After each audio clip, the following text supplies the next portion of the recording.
Assalamualaikum warahmatullahi wabarakatuh. Saya Abdul Rauf sebagai keluarga besar dari Monumen Jogja Kembali.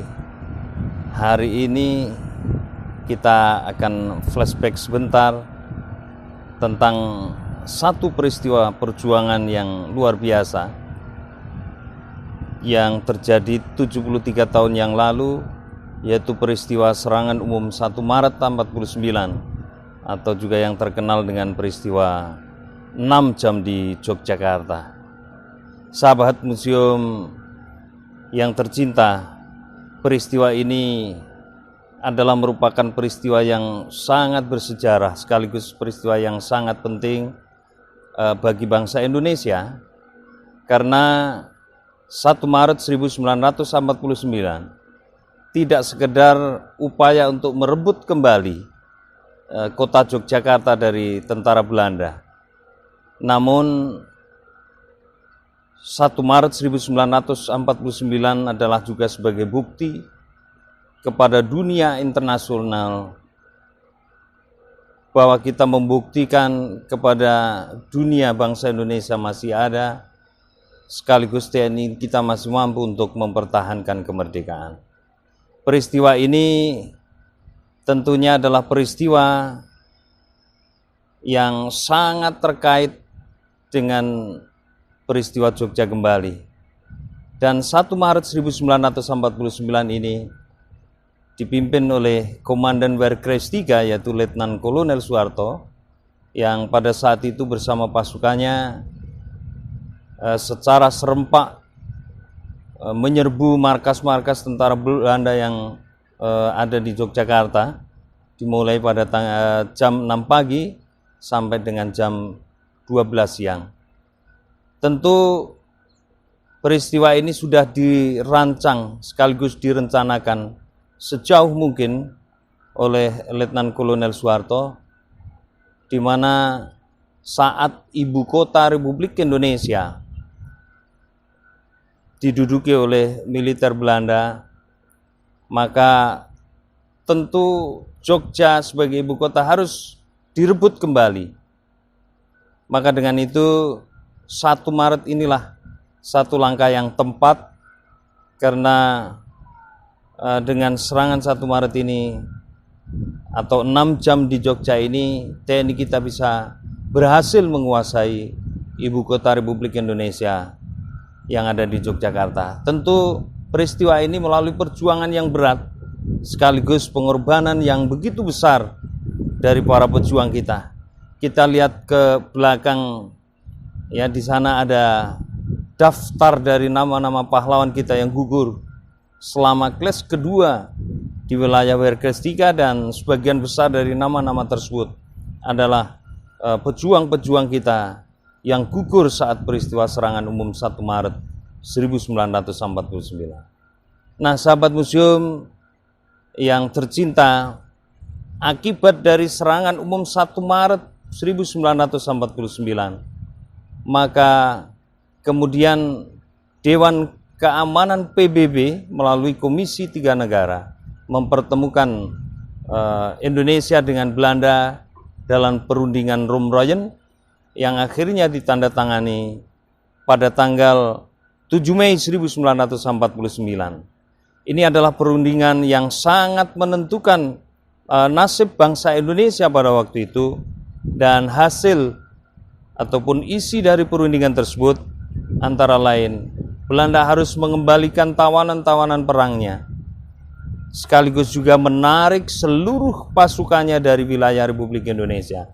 Artinya bahwa seluruh tentara Belanda yang ada di wilayah Indonesia ini harus ditarik mundur dan dipulangkan ke negara asalnya. Itulah yang kemudian melahirkan satu peristiwa perjuangan yang penting, yaitu Jogja Kembali. Kembalinya kota Yogyakarta ke tangan bangsa Indonesia setelah berhasil direbut dari Belanda. Sebagai tetenger dibangunlah sebuah monumen yang megah di Yogyakarta yang didirikan pada tanggal 29 Juni 1985 sekaligus diresmikan pada tanggal 6 Juli 1989 oleh Bapak Presiden di Yogyakarta, yaitu monumen kebanggaan kita, monumen Jogja Kembali. Nah, sahabat museum yang kami cintai, tentu di monumen Jogja Kembali inilah tersimpan saksi-saksi, bukti-bukti perjuangan yang nyata dari para pahlawan kita untuk mempertahankan kemerdekaan Republik Indonesia ini, utamanya perjuangan selama Kles kedua di Yogyakarta atau ibu kota saat berada di Yogyakarta ini. Nah, tentu monumen Jogja Kembali ini menyimpan sangat lengkap bukti perjuangan tersebut, baik di dalam ruang-ruang museum maupun objek-objek yang lain.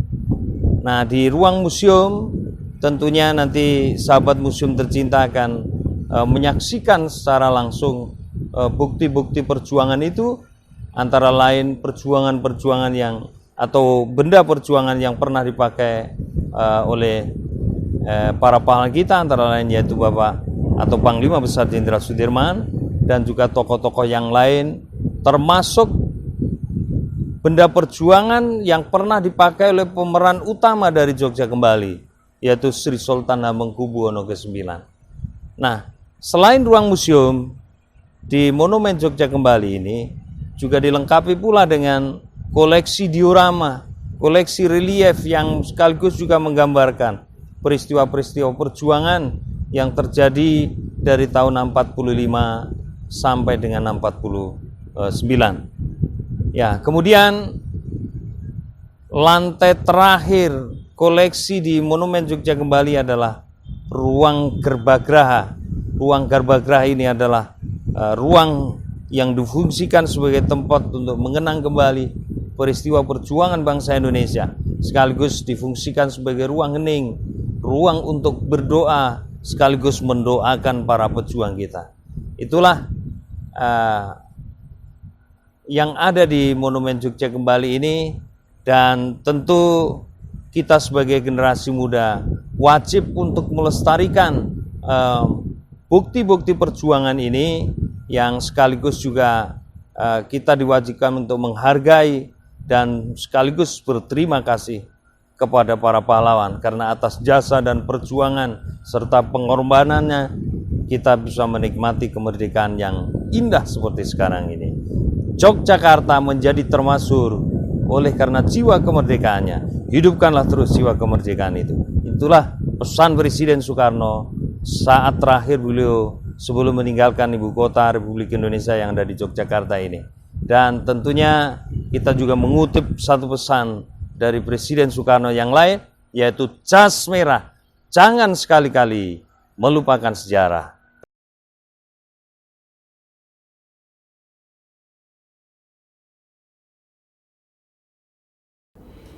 Niku rak tahun 47 niku wis ngerti nek Londo arep nyerang ibu kota Yogyakarta. Niku digawe rintangan. Rintangane niku nggo kayu ditencepke ning dalan. Niku sing ambane niku 1 meter, dhuwure 175 meter, digawe kotak diseni waktu. Lebarnya atau panjangnya 2/3 jalan, terus digawe telu, jadi ngeten.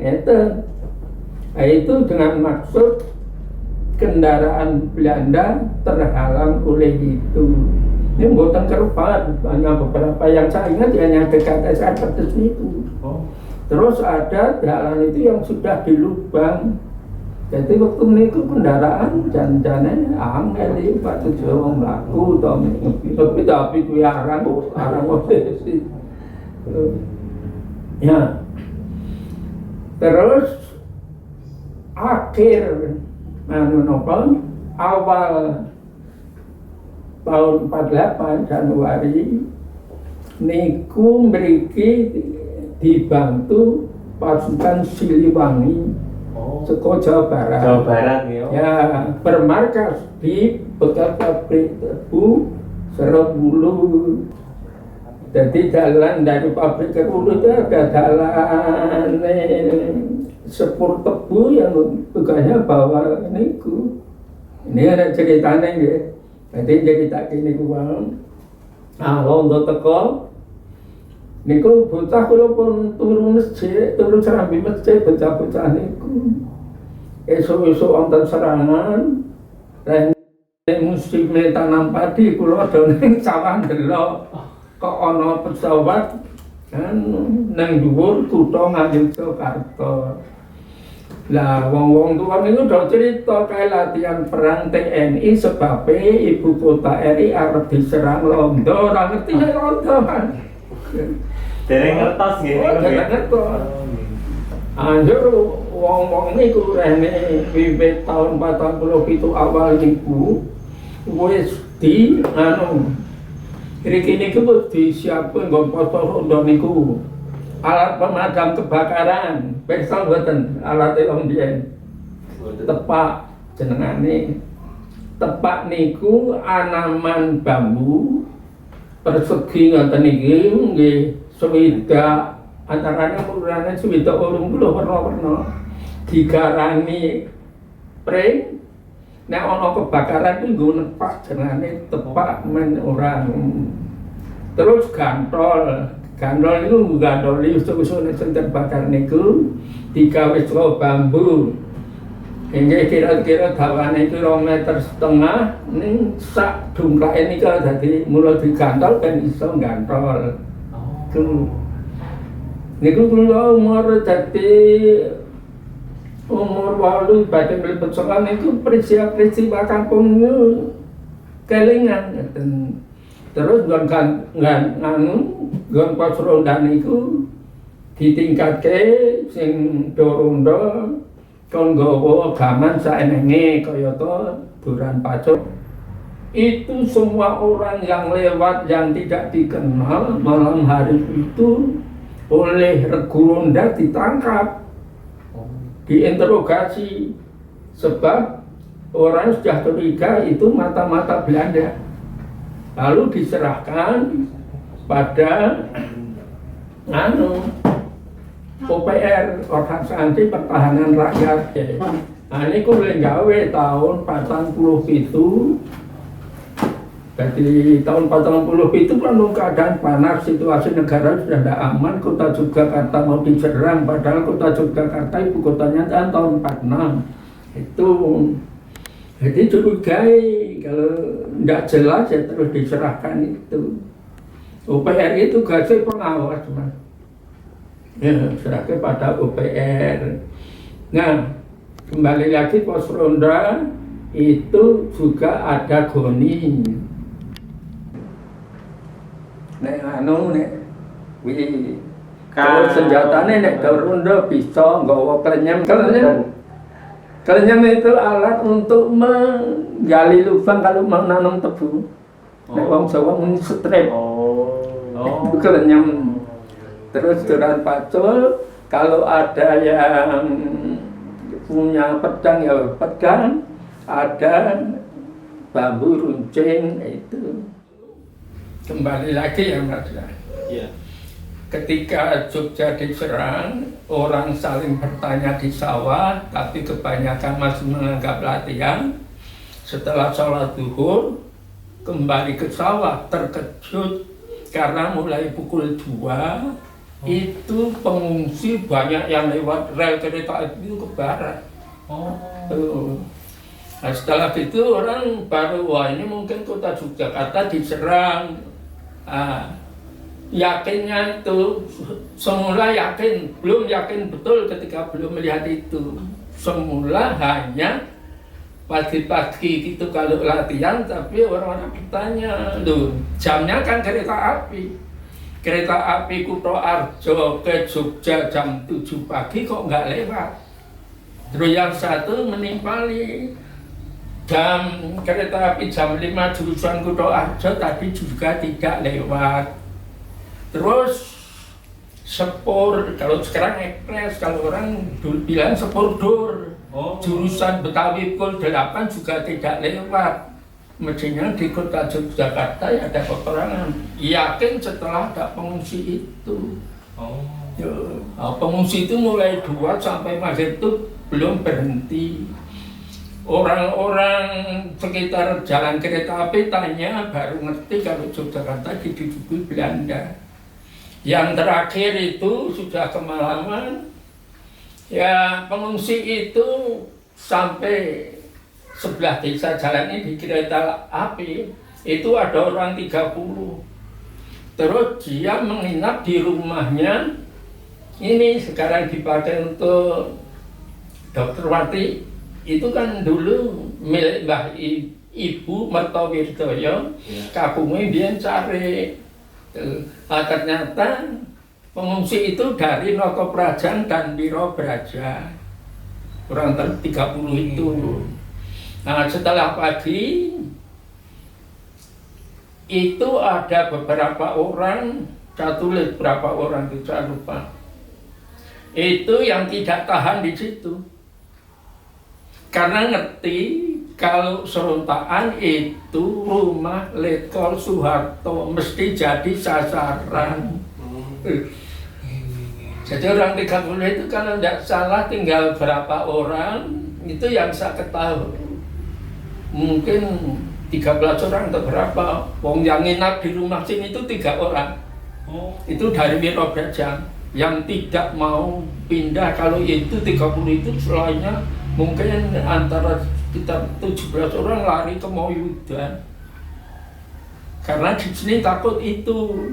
Nah kebetulan yang Nili itu yang tetap itu masih menantunya Bu Martowerdoyo itu sama anak laki-lakinya yang berumah di Notoprajan. Nah yang datang ke sini orang 3 itu namanya Pak Sastro Baris, sopir dengan istrinya, lalu dengan anak perempuannya 1 itu ngisi ke rumah ini sampai bisa kembali ke kota. Nah itu jadi setelah kelas itu keluarga itu datang ke sini seperti datang ke keluarga. Keluarga selamat. Nah sekarang kembali lagi itu keadaan orang mengungsi. Ahad Pon. Ya pakai pon. Itu Belanda membuat markas di Kangon, sebelah timur jembatan, utara jalan, rumah milik penduduk. Ya, kemungkinan maksudnya adalah untuk mencegah TNI dan pejuang dari Jawa Barat, dari Kulon Progo yang mau masuk Jogja, atau prajurit dan pejuang yang dari Kemusuh lari ke Kulon Progo. Di samping itu juga untuk menjaga jembatan. Nah, waktu itu menurut orang Kangon yang katanya Belanda itu datang pagi-pagi itu jalan-jalan seperti biasa itu. Karena dia sudah merasa bahwa negara Republik Indonesia itu sudah dikuasai kembali oleh Belanda, tidak ada. Jadi dia anggap aman. Nah, itu. Nah, sebetulnya setelah di sana itu prajurit dan pejuang sering juga ganggu. Sebab dulu yang namanya Mu'alif itu pernah jadi dukuh dan lalu transmigrasi ke Lampung. Itu yang waktu itu bertempur. Katanya ketika pesawat itu lewat di atasnya, dia di tengah sawah itu pada tanaman bengu itu dia menelusur di situ. Dia mengira kalau sudah mati, asalnya menjadikan mati itu memang di atas di tangan Tuhan itu. Kebetulan saya tidak kena, itu Pak Mu'alif cerita gitu. Nah, terus tanggal 28 Desember, ya, dintennya Selasa itu saya di rumah sini. Itu 7 orang Belanda dari Kangon naik jeep turun di Simpang 3 Pedes ke utara. Tapi jalan dari Pedes sampai ke Musuh itu sudah penuh rintangan. Semua pohon tepi jalan ditumbangkan di jalan. Kalau itu saya ingat betul itu Bang. kalau ikut bekerja walaupun anak kecil seneng gotong royong. Nah, waktu itu orang jalan saja sulit, Mas. Dan kampung-kampung itu semua jalan seperti lorong ini sudah ditutup oleh penduduk, ditanami tanaman lalu dipagari. Soalnya jangan sampai Belanda bisa masuk desa. Jadi lorong itu hanya tengah. Dari Pedes sampai ke Kemuso. Nah, setelah itu juga masih Desember sebelumnya itu mungkin sudah hangus atau berapa itu bumi yang itu. Untuk saya kutipkan dari catatan-catatan yang saya kumpulkan itu. Kadang-kadang saya lupa, tapi kalau peristiwanya bagaimana. Nah, dari Pedes sampai Simpang 3 sampai itu ada warung itu sedepannya agak ke selatan itu sudah digali oleh penduduk. Tapi belum dalam, jadi sudah digali, lebarnya selebar jalan, panjangnya selebar kira-kira kalau truk masuk itu tidak bisa naik, supaya Belanda tidak menuju ke Kemuso. Jadi orang-orang sini itu sudah meyakinkan kalau Kemuso mesti jadi sasaran utama karena tempat rumahnya Letkol Soeharto itu. Walaupun dia tidak ada yang menunjuk ke rumahnya di mana, mungkin kalau ditunjuknya rumahnya ikut dibakar kemungkinan.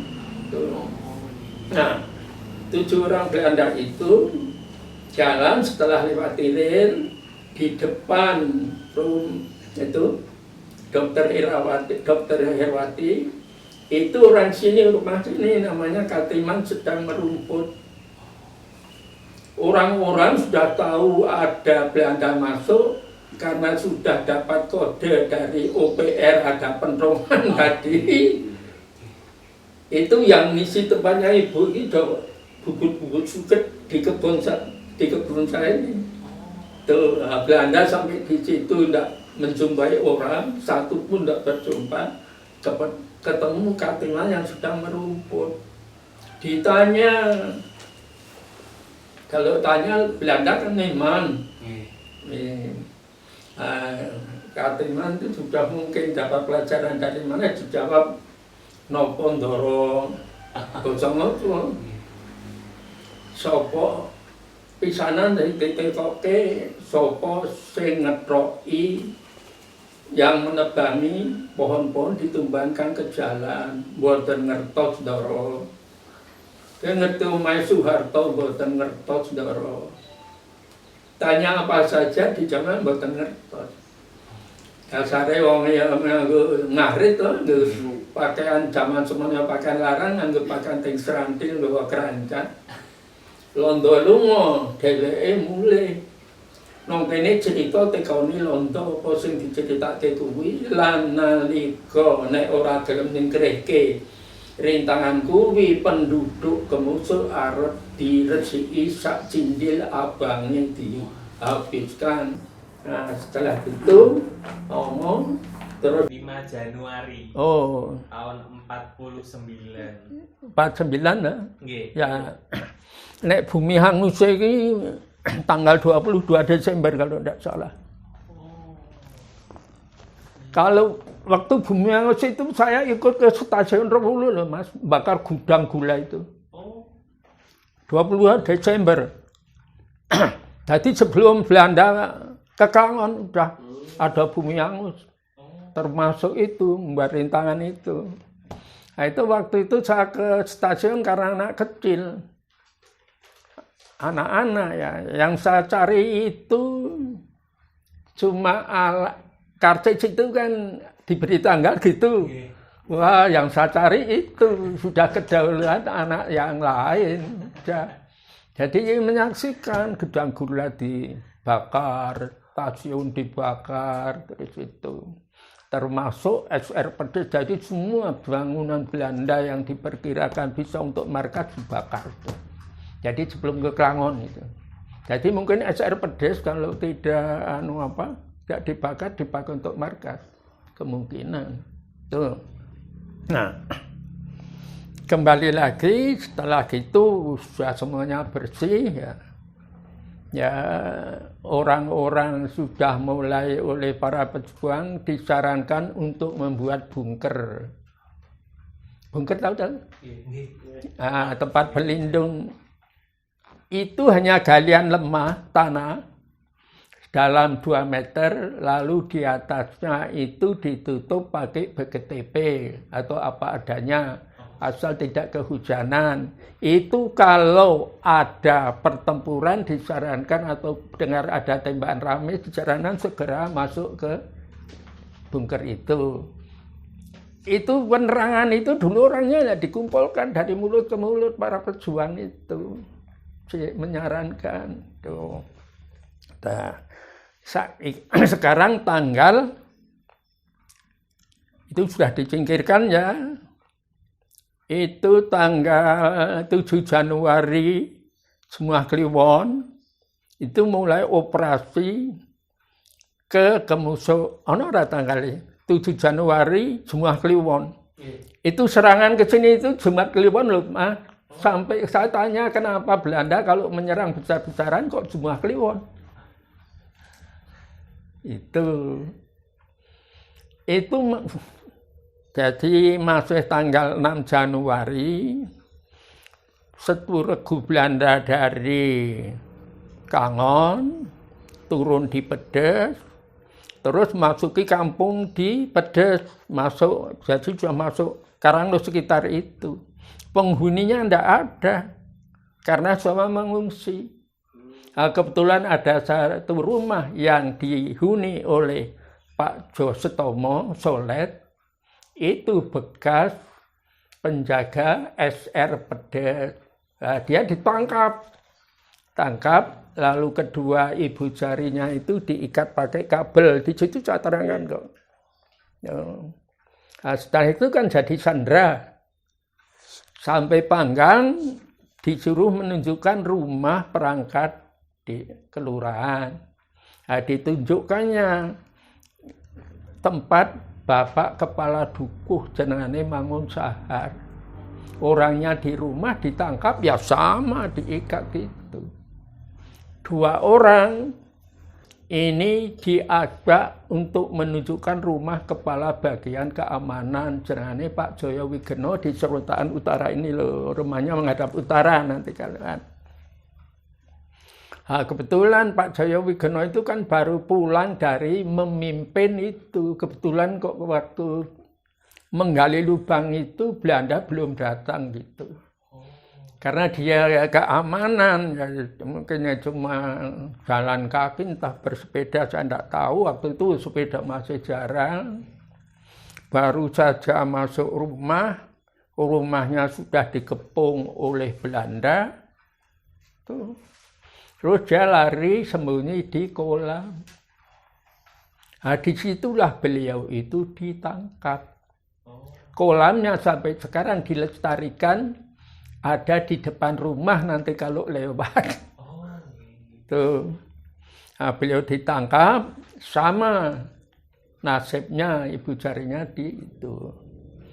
Nah, kebetulan pembantu rumah tangganya itu pembantu rumah jenengane Bu Iman. Dia tukang mengembala kerbau, tidur di depan kandang kerbau, ikut ditangkap. Dari situ 4 orang ini dibawa ke Klangon. Terus dia disel di mana? Di sumur jembatan. Di jembatan lama itu kan ada sumurnya. Sumur tidak ada airnya. Entah untuk apa ya tidak tahu. Itu untuk Belanda, digunakan oleh Belanda untuk ngesel orang.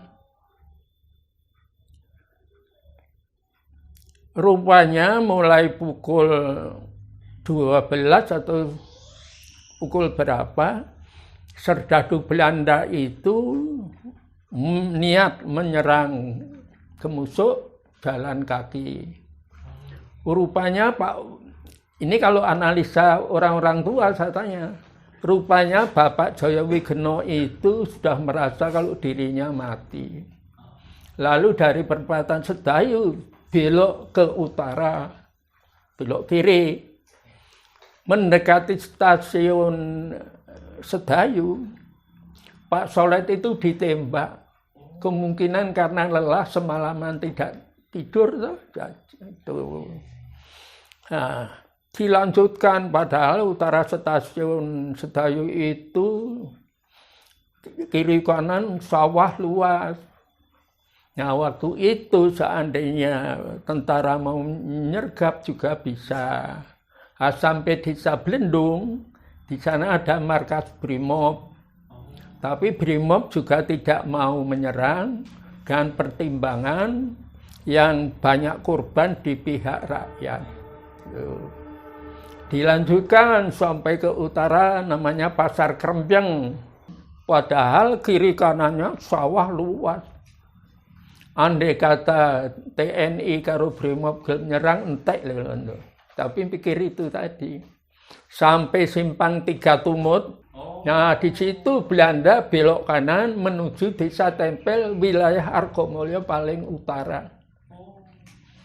Ya, sekitar 200 meter itu. Begitu masuk ke kiri, masuk desa, orang 3 tadi dihabisi, ditembak mati di pekarangan itu. Lalu Belanda operasi besar-besaran. Namanya istilahnya pagar betis. Tidak lewat lorong. Karena waktu itu kebun-kebun isinya tanaman garut tinggi. Bulan Desember. Orang bisa bersembunyi di situ. Jaraknya hanya 10 meter tidak ada. Antara Belanda satu dan sana. Sebab waktu masuk ke sini saya kan di rumah sebelah sana, bukan rumah sini. Saya menemani namanya Mbah Setroy Nangun. Nah, kembali lagi ya nanti itu.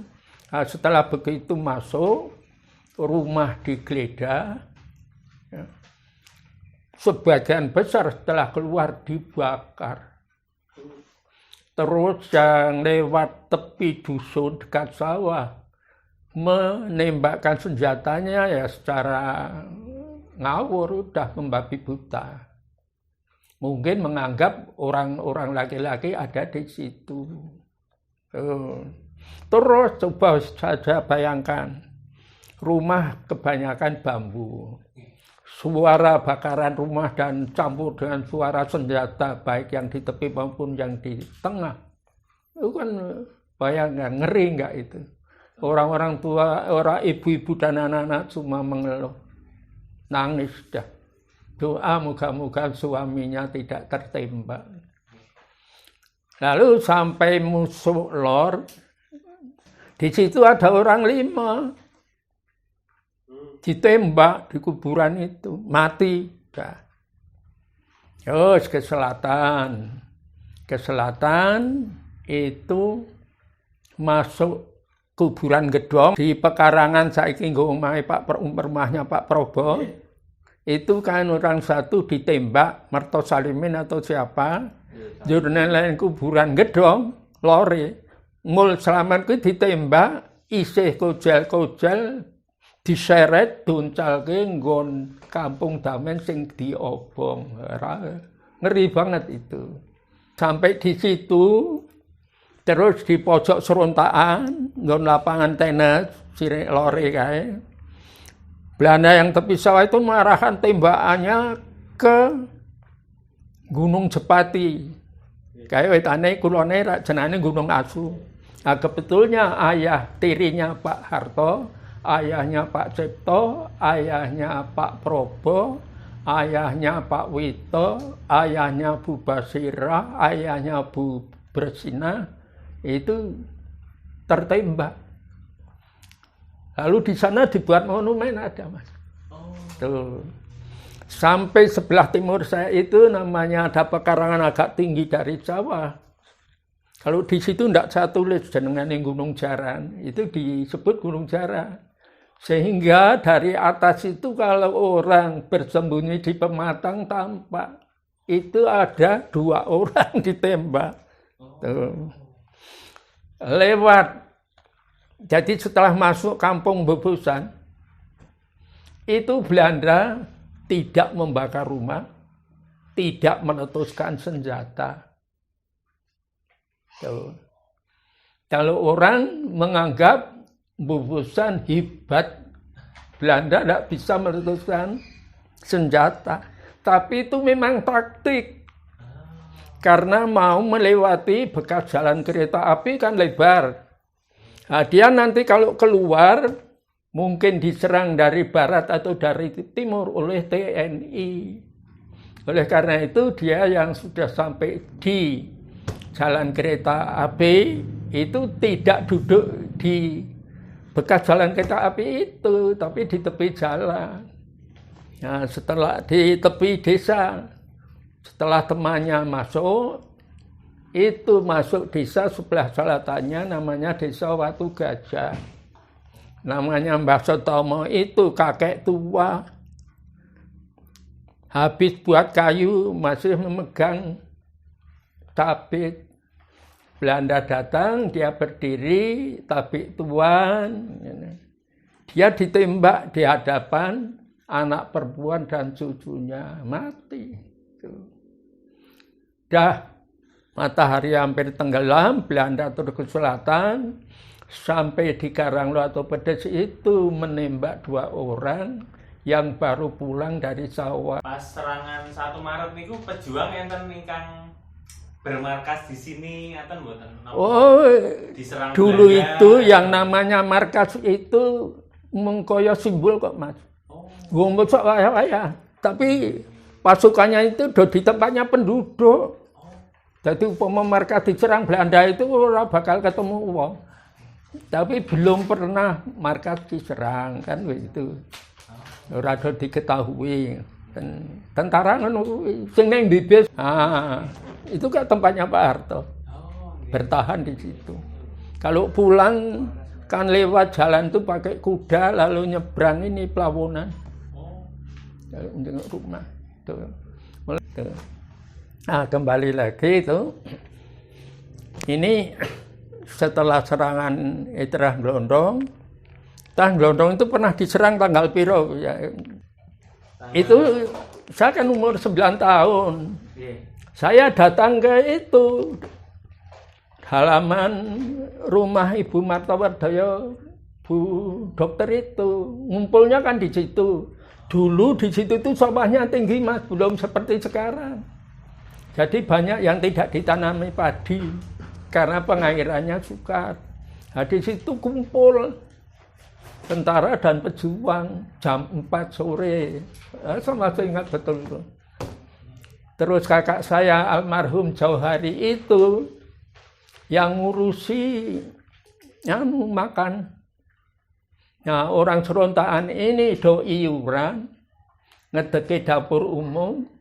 Yang punya bumbu masak ya setor bumbu masak, yang punya kelapa ya setor kelapa, yang punya kates ya setor kates, yang punya tewel setor tewel, yang paling banyak itu mencari tempe, lauknya itu. Dan sambal ya, untuk memberi makan para prajurit dan gerilya yang akan menyerang Gombong itu jam 4 Glondong sudah ngumpul. Persiapan nih. Persiapan di situ ngumpul. Nah, mulai matahari tenggelam, artinya ya kira-kira pukul 9 itu sudah ada yang ditugaskan untuk menyelidiki lingkungan dan tempat mana yang strategis nanti untuk menyerang. Rupanya juga sudah komunikasi dengan pasukan yang dari selatan. Nah, waktu itu mulai jam 12 malam itu komandan sudah memberi aba meletuskan pistol. 12 malam. Jam 12 malam. Jam 12 atau jam 1. Mereka bergerak ya secara bergerilya itu sudah bisa mengepung markas, mendekati markas. Belanda rupanya kaget dan kebingungan. Ya mau bagaimana? Karena yang mengepung itu jarang meletuskan tembakan, Mas, gerilya itu. Tembakan itu dibunyikan kalau kira-kira bisa sasarannya itu tepat. Ya karena memang kekurangan peralatan dan peluru toh. Hemat amunisi. Ya. Pagi-pagi benar rupanya tentara di Glondong, Serdadu Belanda di Glondong itu kebingungan dan minta bantuan ke kota. Datang 2 pesawat cocor merah kalau dulu gitu. Dan pengawalnya pesawat capung 1. Desa sekitar Glondong itu dihujani peluru. Nah, sehingga desa yang namanya Pedes, Surabaya, Cimetes, itu banyak penduduk yang terkena, mungkin kalau tidak salah 9 orang. Terus Brimob dari Glendung 1 orang, jenengane Subroto gitu. Karena kalau tidak dikirim pesawat, itu kemungkinan Belanda kalah kabur di Glondong. Nah, setelah tahu bahwa pagi-pagi benar pesawat sudah, itu semuanya tarik mundur. Ya komandan selatan kan itu peristiwa Glondong. Jadi waktu serangan 1 Maret itu kan pakai istilah pasukan Janur Kuning. Oh, Janur Kuning. Ya. Nah, Pak Harto ambilnya Janur dari bangunan tempat kakeknya Mertosetiko atau siapa. Kan kakeknya itu dari sana. Jadi Mbah Atmo Sudiro itu istrinya namanya Ki Saliem, Saliyah itu saya lupa. Itu dari Sidoarjo gitu. Nah, serangan 1 Maret itu ya seorang sini berdoa. Tuh. Terus mau ngertos ya, sudah tahu ya. Iya. Serangan. Terus orang-orang itu berdoa dan kalau tidak keliru loh itu, kalau saya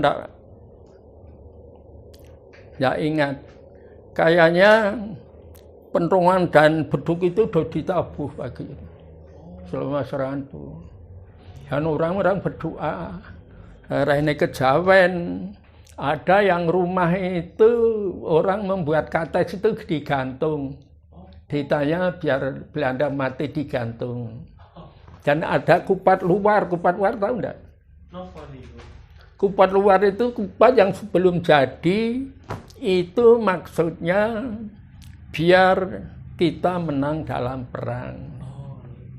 Keluar ajaknya ada gitu. Itu kalau orang kampung. Tapi yang simpulkan saja berdoa sudahlah. Ternyata kota Yogyakarta bisa diduduki tentara kita selama 6 jam. Jadi setelah serangan 1 Maret itu, ternyata Belanda yang bilang bahwa negara Indonesia sudah tidak ada dan dikuasai oleh Belanda, terus melakukan siaran. Kalau ibu kota Yogyakarta bisa diduduki selama 6 jam. Nah, dari mana siaran dunia? Dari Playen. Oh, Gunung Kidul. Iya. Kan dulu itu ada radionya semua. Oh. Dari Playen disebarluaskan gitu. Disebarluaskan ke seluruh dunia. Akhirnya PBB kan menyarankan supaya gencatan senjata. Oh, gitu. Tapi sebelum itu Belanda melakukan pembalasan. Karena mereka merasa mungkin tidak ada kekuatan, lalu masuk desa Kemusuk Kidul lewat lorong tengah, terus lewat sini. Tuh. Sampai di utara rel kereta api, ketemu namanya Pak Kiran, pulang dari sawah, ditangkap. Terus dibawa ke Glondong, dari Glondong dibawa ke Klangon, karena yang ada selnya di Klangon. Tapi beberapa hari kemudian dilepaskan dan pulang dengan selamat. Itu. Nah, sore hari kira-kira yang pukul 5 Pak ya. Saya ada di utara masjid itu bersama teman-teman, itu nonton pesawat Cocor Merah ketika menjatuhkan bom itu. Apik tenan ya. Apik tenan karena belum pernah lihat toh. Itu oleh yang namanya Muhammad Jumali itu kami dengan temannya digertak. Masa apa mang? Lebu mang. Delik nang ngisor pengeret. Ya. Akhirnya jawaan iki nang ngisor pengeret kene dibom ya mati Jawa dhewe. Nah, situ yang rusak rumahnya Pak Parto Sudiro. Lama itu jadi pagi jam 10 pertempuran, sore musuh diserang. Tapi alhamdulillah tidak ada korban. Tuh. Tanggal 18 Maret, Belanda itu rupanya ingin membalas serangan 1 Maret. Terus hampir pasukan markas ngendi wae itu disiapkan mulai dari Demak Ijo sampai Sangunan, Mas. Pasukan Belanda. Brimob juga sudah tahu. Itu mulai pukul 2 malam, kalau entah itu 1 menit berapa. Terus pukul 3 pagi, orang yang berjualan di pasar Godean itu terkejut dan gelisah mempercepat jual belinya. Ketika klasik itu jual beli di pasar itu malam hari, mulai pukul 12 sampai pukul 6. Termasuk pasar Gancan itu pasar baru yang dulu juga bukan pasar. Sampai sekarang itu pekarangan milik penduduk Mas pasar ini. Bukan dari Pemda Sleman. Itu kalau pasaran mulai pukul 12 sampai jam 6 pagi baru bubar. Nah, mulai gelisah sebab melihat serdadu Belanda dan beberapa PM Belanda sudah ada di sekitar pasar Godean gitu. Orang-orang mempercepat jual belinya jangan sampai pukul 6. Pukul 5 dia sudah bubar. Nah, serdadu Belanda itu memang diarahkan operasi besar-besaran dari Klangon ke selatan nanti sampai Sedayu. Yang Demak Ijo ke selatan sampai Gamping, yang tengah ya sampai selatan Jalan Besar Jogjawates. Di Jalan Besar Jogjawates sudah ada beberapa kendaraan perang untuk mengawasi kalau ada tentara yang lari, kan gitu. Nah, Pak Suprayit itu ceritanya Brimob itu dipimpin oleh Bawuk Dullah Yusro. Apal saya Pak ceritanya itu. Nah, sebetulnya dengan Ayatiman, tapi Ayatiman waktu itu pulang ke Kenteng Wates, ada itu. Terus Pak Bawuk Dullah Yusro membawa pasukannya yang dulu itu sudah ada di Pirak Tebon, dibawa ke Brongkol, Kelurahan Sidomulyo. Ya di situ itu bertahan untuk menghadang Belanda, tapi kurang strategis. Jadi dari Pirak Tebon setelah diberitahu oleh orang pulang dari pasar itu, terus ke Brongkol, dari Brongkol kurang strategis, masih pagi-pagi benar, dia terus ke Merjo Kulon. Dari Merjo Kulon, Pak Dullah Kui itu mengirim kurir ke markas Brimob di Blendung. Kurirnya tidak datang. Tidak kembali, kirim lagi tidak kembali. Terus rombongannya itu masih pagi-pagi ke Blendung lewat Pare Tengah Sawah. Sampai di Blendung mencari komandannya Pak Broto tidak ada, markas kosong. Terus Pak Dullah Yusro itu menulis dengan anak buahnya. Itu kalau tidak salah 2 regu dan 1 regu pengawal. Senjatanya juga diceritakan hanya sederhana sekali. Sampai menulis dikira kalau untuk menghadang Belanda mungkin juga kurang strategis. Lari ke musuh kidul sebelah selatan monumen itu. lewat tengah sawah, terus dia berhenti sebentar di stasiun Rembulu. Setelah itu menuju ke persawahan Gunung Widoro. Nah, Belanda memang operasinya itu kan hari Jumat. Kebetulan kan masjid sini harusnya Jumatan, tapi tidak Jumatan. Kalau sudah tahu diserang Belanda kan gitu. Tentara Belanda yang masuk desa ini tidak melanjutkan operasinya ke selatan, tapi terus ke timur menuju temannya karena mungkin sudah dikode ke stasiun Rembulu, lalu terjadi pertempuran di sebelah selatan, stasiun itu. Nah, pasukan yang ada di situ semuanya banyak, tidak menceritakan jumlahnya berapa. Nah, sampai di situ terjadi pertempuran hebat. Yang mati 21 orang. Terus tentara yang masih ada itu dan pejuang mundur lewat jepitan. Jepitan itu sawah sempit antara desa Sengonkarang dan Watu. Sebagian setelah keluar dari jepitan, sebagian menuju ke Gancaan lewat parit yang sebelah timur desa Sengonkarang yang ditumbuhi pandan berduri kalau dulu. Lewat situ selamat sampai jepitan, sampai Gancaan. Nah, rombongannya Pak Dullah Yusro dan Pak Prayit itu rencananya menuju ke Pereng Wetan.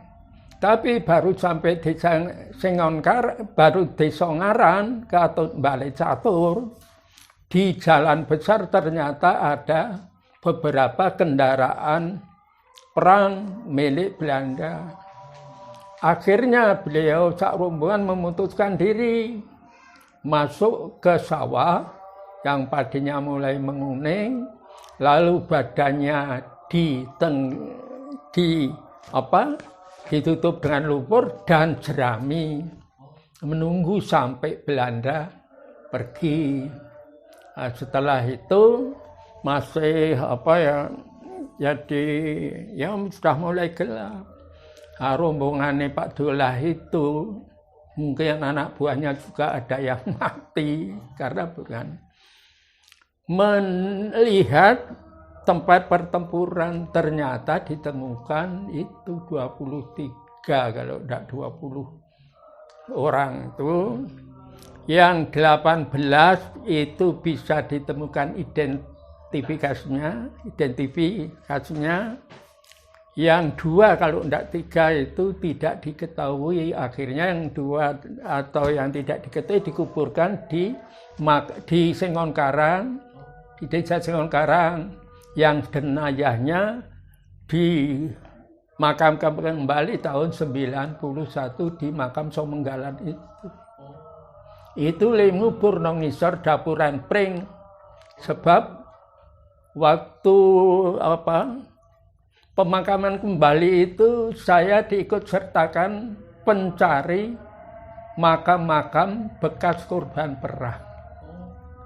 Itu dari rombongan yang hidup tinggal saya. Ketuanya dulu Pak Dulhari. Lalu kaumnya itu Ayek dari sawah Kiai Balangan Kemusuh itu loh. Supirnya juga almarhum Pak Pujono, polisi Sedayu. Saya melacaknya berapa? 86 makam. Gamping, Gudean, Moyudan, Sedayu. Yang semuanya dikubur di makam Somenggalan itu. Nih. Jadi kembali lagi waktu itu ya. Itu tadi 18 Maret ya. Jadi itu peristiwanya selatan itu. Nah, setelah serangan 18 Maret itu rupanya Belanda juga sudah tahu ada senjata-senjata, ada perundingan.